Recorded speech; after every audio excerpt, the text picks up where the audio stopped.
Jellyfish. Hello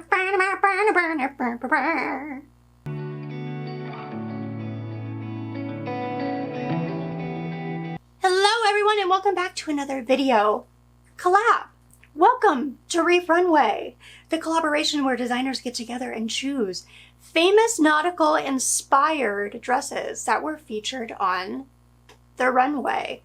Each designer chooses their garment, shrinks it down to 1/3 scale, and models it on a smart doll. The challenge in this collab was mimicry, being able to take these iconic pieces and translating them as accurately as possible so that they are recognizable. I wanted to do something Oceanic, nautical themed because I had hoped that I would get to the beach.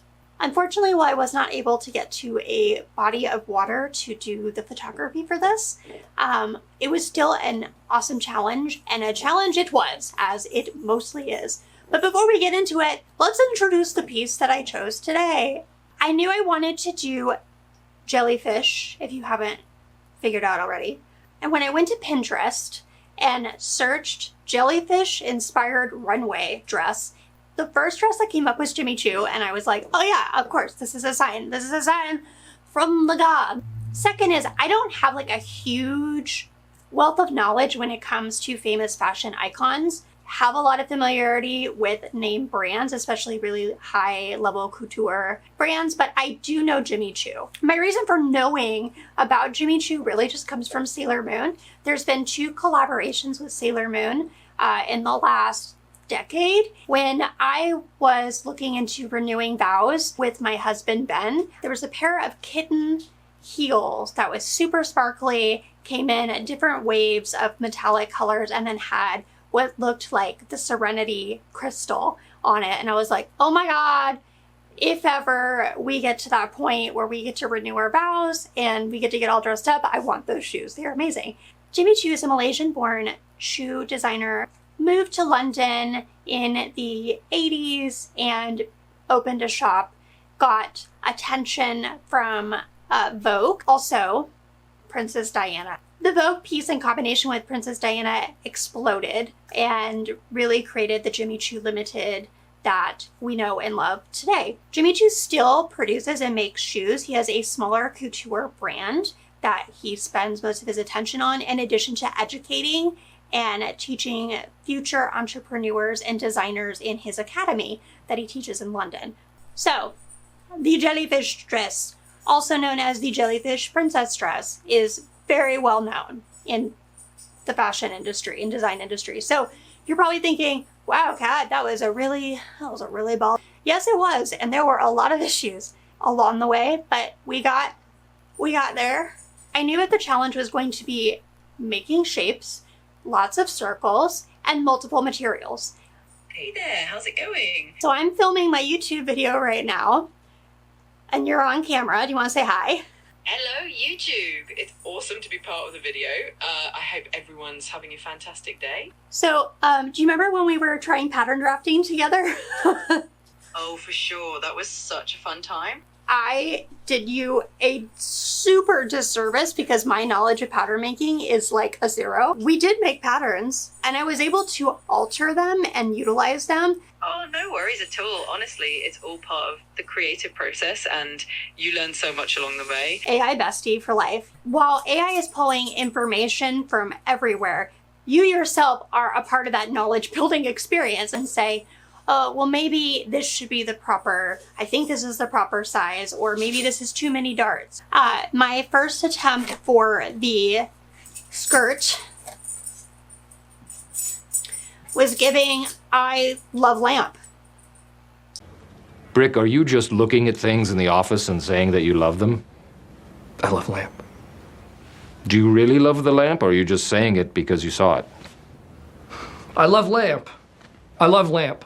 Not enough circle, which was the issue, is I needed a larger circle for the pattern. Also, I bought this horsehair braided material, which was a suggestion from Sage, and it was an amazing suggestion because it's something I had not heard of before. I believe it was 1/2 inch is what I bought, and I had to cut this down to about 1/4 inch, And as I went on, I kept cutting it smaller and smaller to finally the last piece has just literally this. This is what I used. That was enough rigidity to hold the shape that I wanted, but without giving it this kind of a weird lampshade vibe. I also realized in doing this that I could probably benefit using multiple layers of the tulle. And as Sage corrected me, it's organza that we worked with. I don't know why I said chiffon. Organza is what we used. So I went back to do my second attempt and did the 2 layers. I also gathered the bottom. You can still see that this is too thick for the braided horsehair that's there.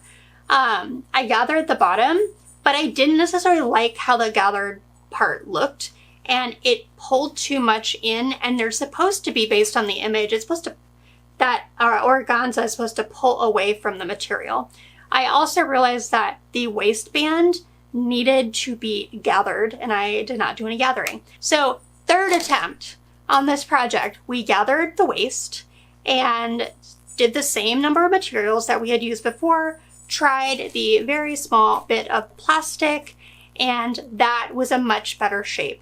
I did do gathering again on the underside, did not like how it came out, so instead I used an invisible stitch all around the underside of the skirt and then added my organza ribbon and made my own frills, which, yes, is different from the original.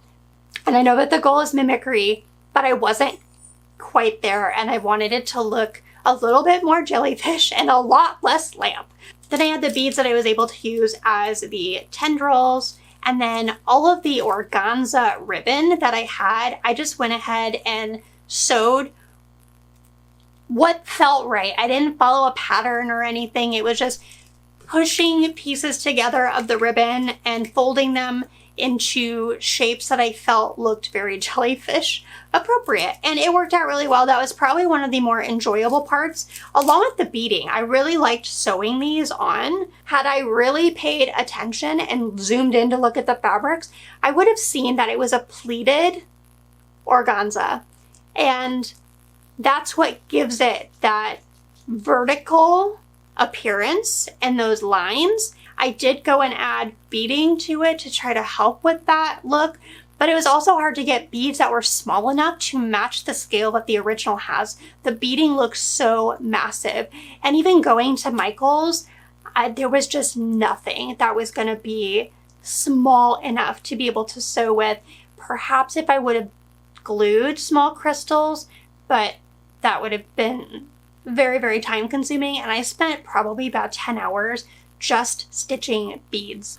The top was an experience, and it is 100% my fault because I thought I needed more than one dart for each boob. And then once I stitched it, I was like, this is too much pucker. It's not that it was a bad look, but it wasn't the right look for this specific garment. So I went back after trying it. So then I went back and altered the pattern to just have one dart for each breast, and that looked much better. I did have to work through my brain, like reverse engineer and how to sandwich pieces together with the skirt and the top, so that way when you flip it, they're still in the right order of material that you want. And also, organza is a really slippery material. If you don't have it pinned just right, you will get through sewing and flip it inside out and have loose pieces that just didn't get caught. So my thought was, okay, I'm not going to get to a face up, but I have a face up that I've tried selling. She hasn't found a home yet. And also, I may or may not get to this hat. And it was so frustrating because this hat, like all of these pieces need to be tied together for it to read the way it needs to. So I ended up not sewing, but by the power of hot glue, glued together a hat that was primarily composed of foam, just white foam, because I didn't have the time. And the only thing that I ended up sewing was the organza layer around the outside and then the tendrils that hang from it. Is it a perfect fitting hat? Nope, no it isn't. But the goal of it was to be good for photos. So without further ado, here is my version of the Jimmy Choo Jellyfish Princess dress.